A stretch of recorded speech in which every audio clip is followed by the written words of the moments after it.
Hi, I'm Tim Sabatka with Hughes General Contractors. We're a North Salt Lake-based general contractor.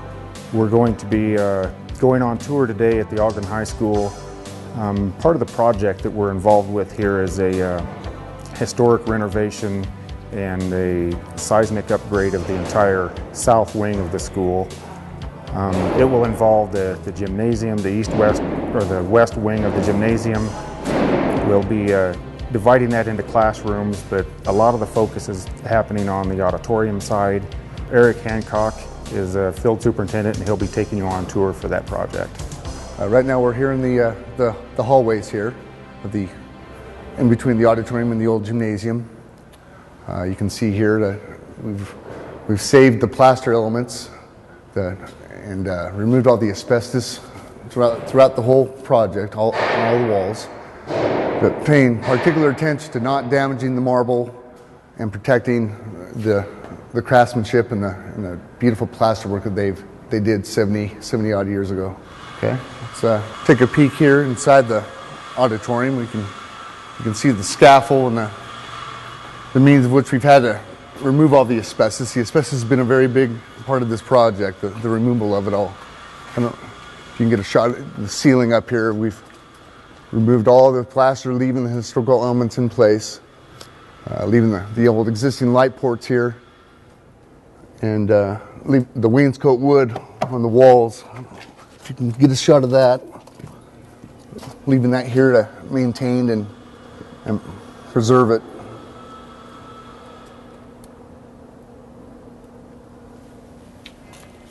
We can get a better shot when we go around, and you can get a better idea of the scaffold.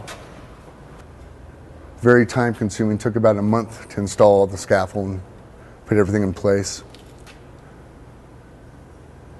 We can go around here and get a better look at the auditorium.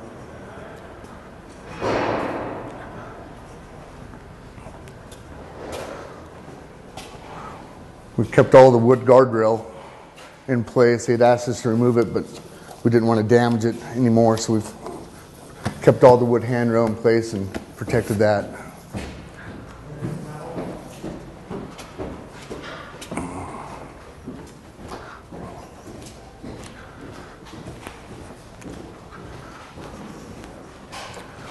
All these existing windows will come this summer.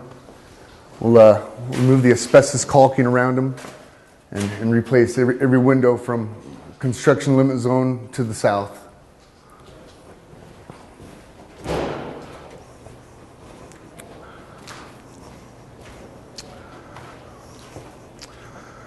This is part of the seismic upgrade that we've done here. We've installed about 16 of these micropiles and micropile caps throughout the building to upgrade all the codes and strengths that we need. This is the example of just one of them. This is one of the bigger ones that we installed. Underneath that concrete there, we have about 16 micropiles, which is a big threaded rod. We drill down into the earth anywhere from 60 feet down to about 160 feet. I think 160 feet was the deepest one that we've installed here. But like I said, they're strategically placed throughout the construction area.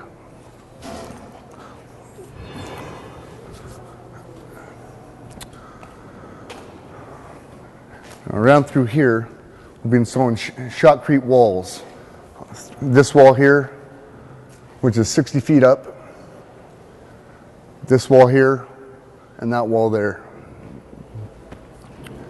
The process of what we have to do is every 42 inches on center, we have to go in, drill in a threaded rod 8 inches deep, both ways, on center around the whole wall. Then we come back, and you can see we've started.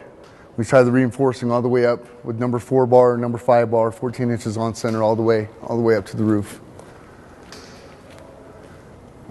This is the last location we have left to do.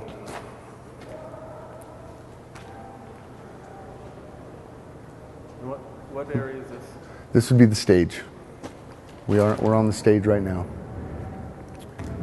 So very, very time-consuming process. Not to mention very scary to get up that high and do the work. We've actually had our office created and built us this drill press. With the old brick, we're not allowed to use impact tools, so the tools we use can only just drill. There is no we can't jar the brick loose, which just adds hours upon hours. With an impacted drill, we can usually drill a hole in about 4 minutes. With the non-impact, it takes anywhere from 20 to 25 minutes per hole. So you can imagine how long this process is really going to take us to do. So that's why we've created this drill press with 3 different drills on it, so we can expedite the system. Pretty handy tool. We'll be starting the stage come today, tomorrow, and it'll be probably a 2-month long ordeal for us to get done here on the stage. So let me show you the scaffold here inside the auditorium.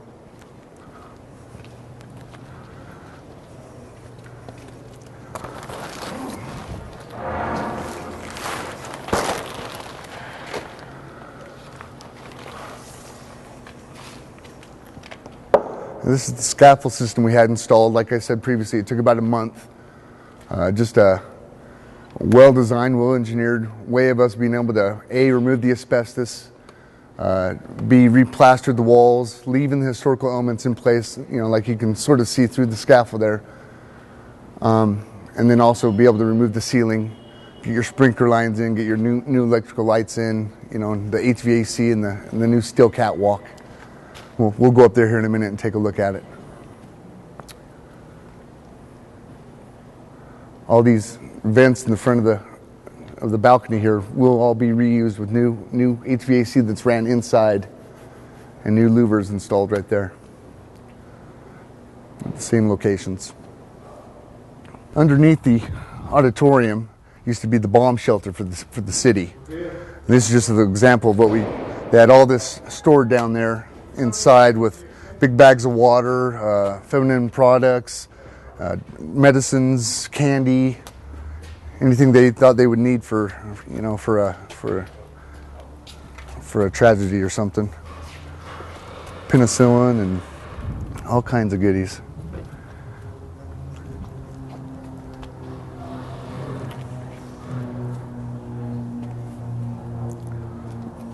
Pretty neat, actually.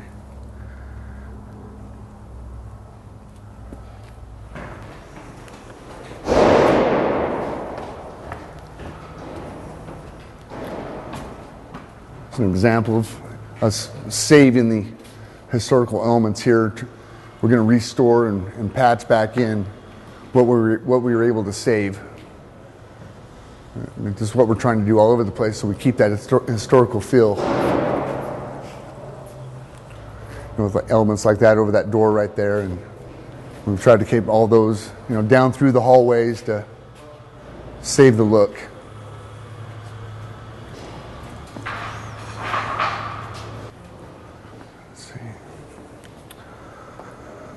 This is one of the funner spots here. This is above the first level of the balcony. It's the ceiling above it. This is how they used to run around everywhere. Just put planks on top of the metal grating, and that's how they changed out lights or fixed ceiling holes or whatever they need to do to get out there. You can see over here in the corner here, another shear wall is going in. You can see the reinforcing and the scaffold up, and quite the location to try to get in there and perform the work. That right there will be a 12-inch thick concrete wall.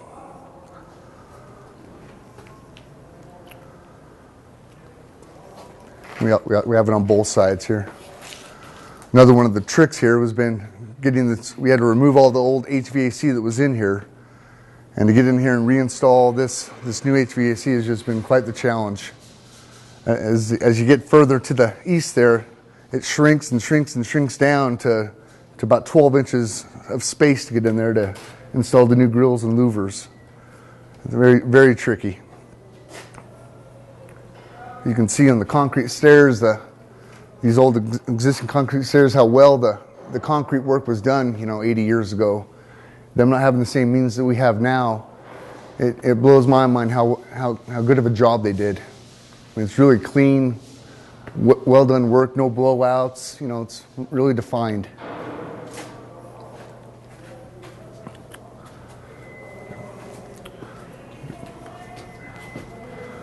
And now we're heading to the top of the balcony here.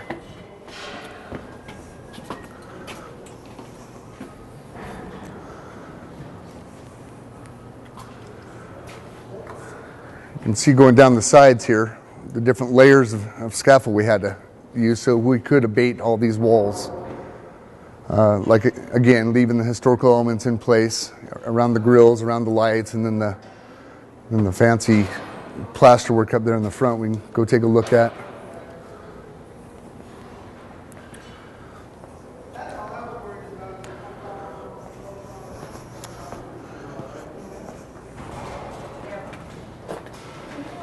Things like the wood on the wall, Yeah, all of the yeah, decorations. that's why I was taking you out here right now. Okay, you Yeah. go ahead and just Yeah. go on. Okay.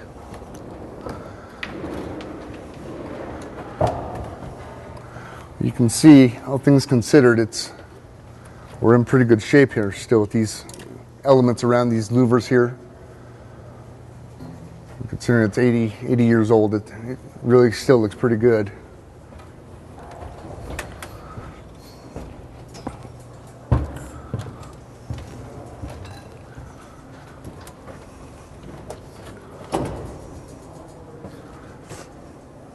If you want to take a look at this, I mean, it's just a beautiful piece of work here. You know, it's not like they had the big molds that we have now. They did this by hand. You know, it's phenomenal, just phenomenal work.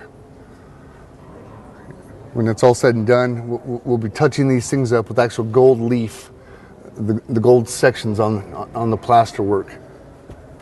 And then this will just be an aluminum paint where we go through here. It'll help keep the restoration, help keep it intact for years to come.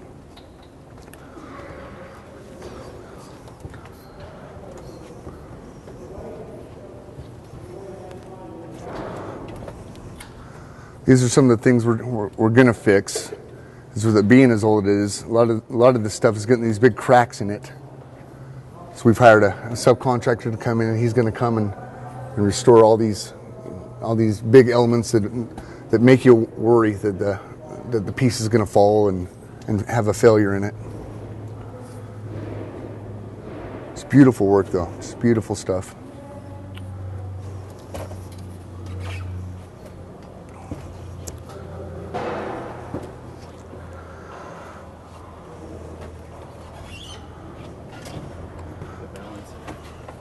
It doesn't feel safe, but it's safe. This is a once in a lifetime thing right here, right now. Is you'll never ever. We're at the top of the stage right now. And I don't think anybody ever will be this close to this stuff ever again. It's just awesome looking stuff. You can see that. I mean, the precision they put in each one of those cuts and pieces. It's just mind-boggling.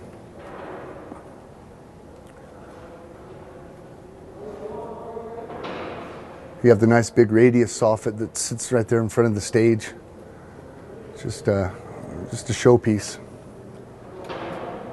But again, you can also see the damage that's been attained over the years, and that's what we're here to help fix and solve the problem. As you can see around the whole balcony area, we've removed all the chairs for construction, so we didn't do any damage, and so we're going to restore the chairs. So the chairs will be stained, sanded, and brought back to, you know, a brand new product, and then we'll bring them back, all the same frames, all the same everything, and reinstall them the best we can in the same locations that they were previously in.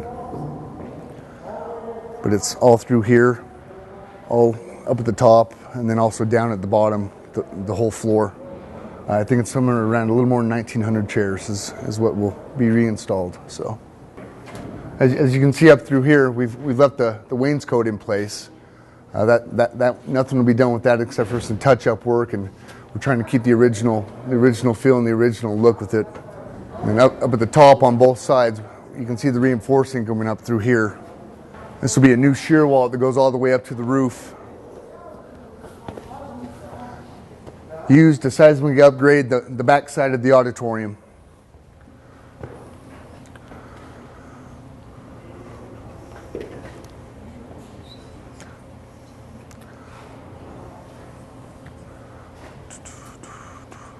We have that on both sides.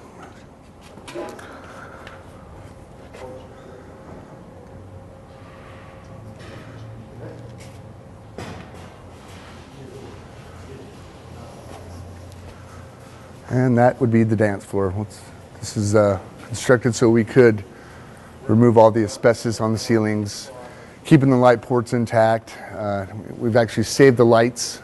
The original lights will be going back in, just with some, some cleanup and some touch up and a little bit of modifications to them.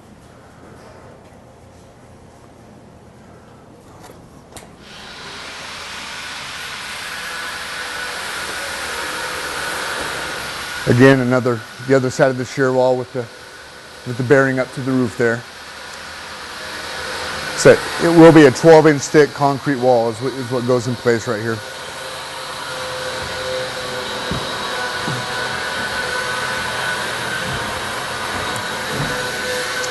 And the dance floor.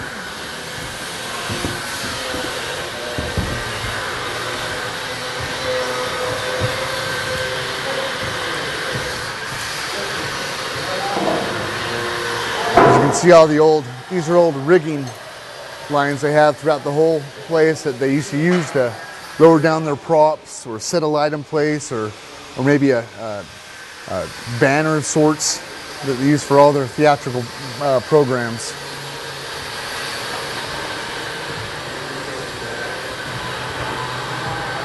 As you can see, we're getting a little bit of deflection here. We're starting to get some movement here. We're actually coming in now after we've noticed how everything is supported. We're going to come back in and re-support the stuff here in the next week or two with a washer, a bolt up through and tied to the structure above, and come back after the fact and patch in the hole just to make sure we support this stuff from falling down.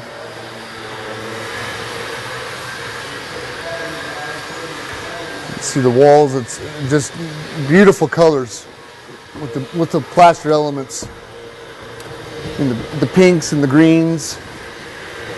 I believe there was something around 30 plus different colors used on these elements on the walls. Up close it doesn't look as good as it does down low, but I mean, you keep in mind the age of this stuff. It's pretty impressive how good a shape it's still in.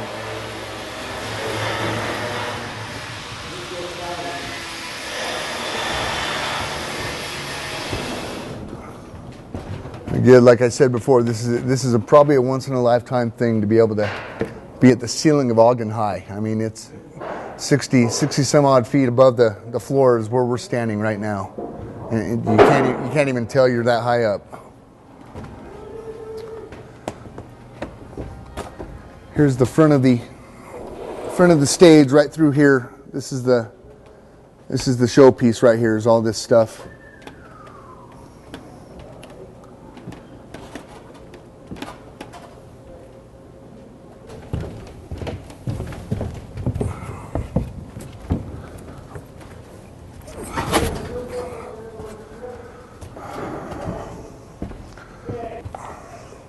So here, something's been discovered.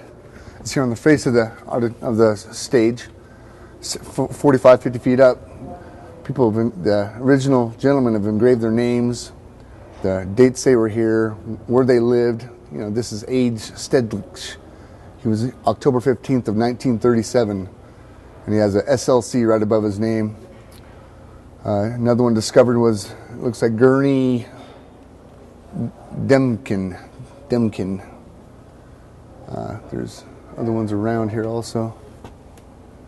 That was quite the interesting little find, finding these names engraved on the plasterwork that had to have been done when it was originally constructed. I don't think anybody else has had an opportunity to be up here.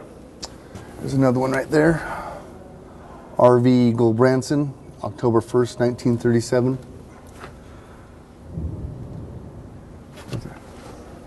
Another one right here is Hilti Ruminosh. He's got October 1st, 1937 right there. So somebody has a pretty keen eye to be able to catch those. It's a pretty nice little touch to it all. You can see, I mean, just the how well the purple and the silver and everything still stands out. You know, when you're 60 feet down, you don't realize exactly what went into doing this, being able to install this.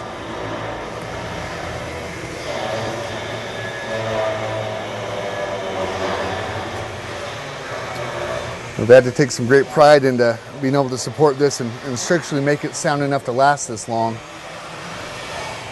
As you can just get an overlay here of the whole ceiling and the whole, maybe give you some sort of an idea of what we've had to do with the removal. And I mean, this is just metal lath with, I mean, must have been an inch thick of the plaster caked to this, and being able to remove that and then keep these from going anywhere, it's been quite the challenge.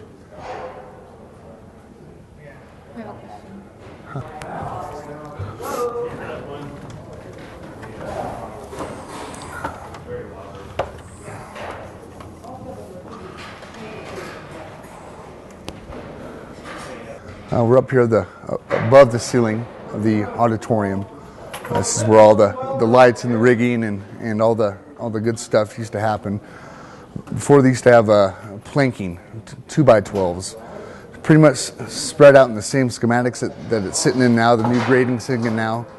But I mean, it was planks. So we've upgraded the catwalk system for them up here with new grading, guardrails, new I-beams, and eventually, come this summer when we feel good about the weather, we'll be ripping this roof off, giving them a new structurally sound roof, and we'll be adding 4 new big steel joists going through each one of these bays all the way across. So these center sections here will have to be removed, and to make room for the new joists to go through, along with adding the new decking system over here on against the east, north, and south walls. It helps with the shear of the building, helps hold it all together in case something did happen, an earthquake or something catastrophic happened. So.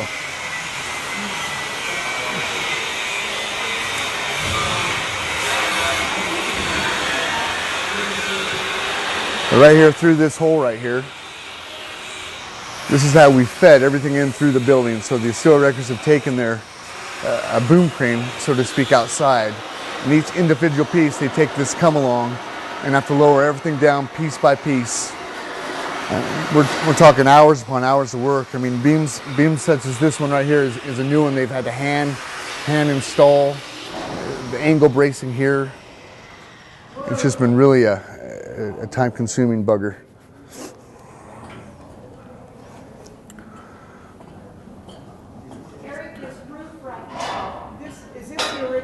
This is the original roof, yes. That's what'll come off. Yep, this original roof, in fact, every roof that in our construction zone to the south, every roof comes off. And we replace every single one of them, so.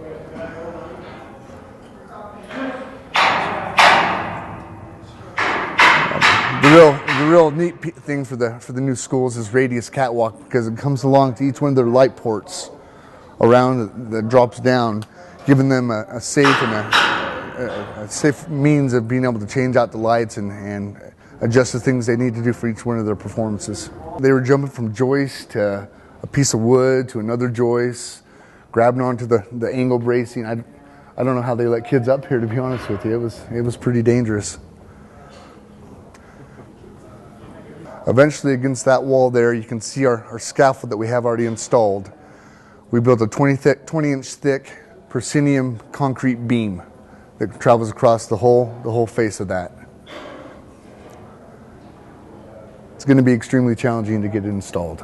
But as soon as we were able to jump in here ahead of time with our steel erectors, they're months ahead of schedule right now. The guardrail is the last thing, and they're finished up here. So it's been really good to have them jump on the ball the way they did. We're going to head down to the old bomb shelter underneath the auditorium. So you guys can get a feel for what they did back then, and you can see some of the good craftsmanship work that they did with their concrete. It really stands out down there.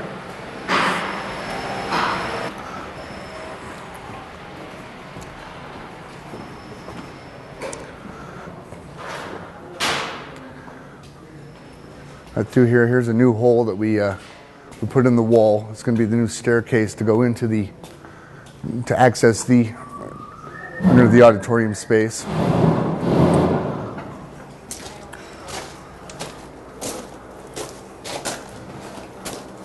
This is the new electrical room for the new phase that we're installing here. You can see the quality work of just even with the beams and that's better work than I can do today. So that's good looking stuff. Here we installed a new shear wall. So on the back side, you've already looked at it above. It comes all the way from the ground up though. Underneath this wall here, there happens to be about 35 micropiles going down to the ground, averaging about 110 feet down. This wall will go all the way up to the roof.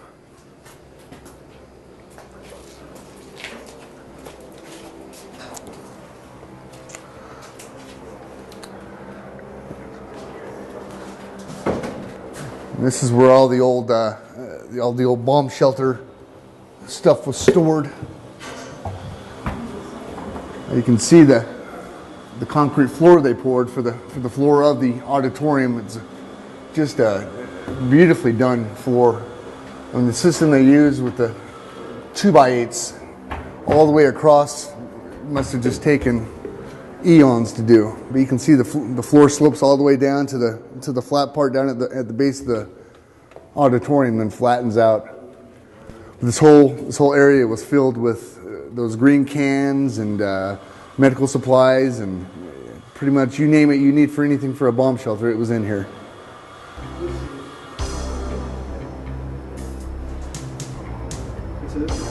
It's one of these hole ports here. They're air relief vents. There's probably about 50, 60 of them throughout the floor.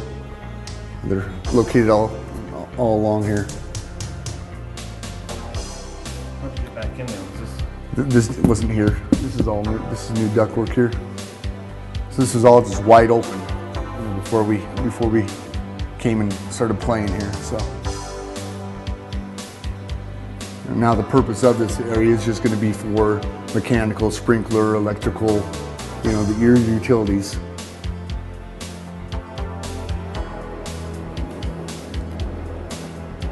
I'd like to thank you for coming along on this tour with us, and stay posted for future tours in the future.